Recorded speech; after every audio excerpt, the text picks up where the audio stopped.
пытается шантажировать.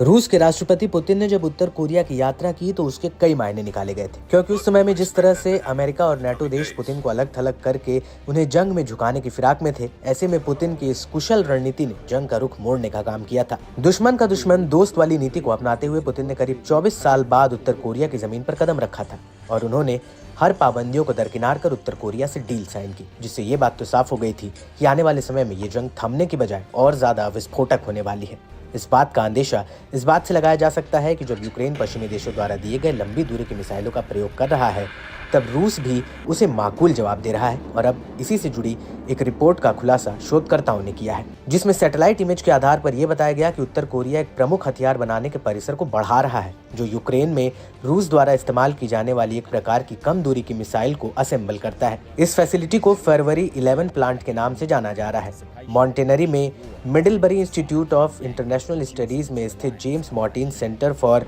Non proliferation studies के एक शोध सहयोगी सैम लेयर ने कहा कि ये संयंत्र हॉसोंग 11 श्रेणी की ठोस ईंधन बैलिस्टिक मिसाइलों का उत्पादन करने वाला एकमात्र प्लांट है।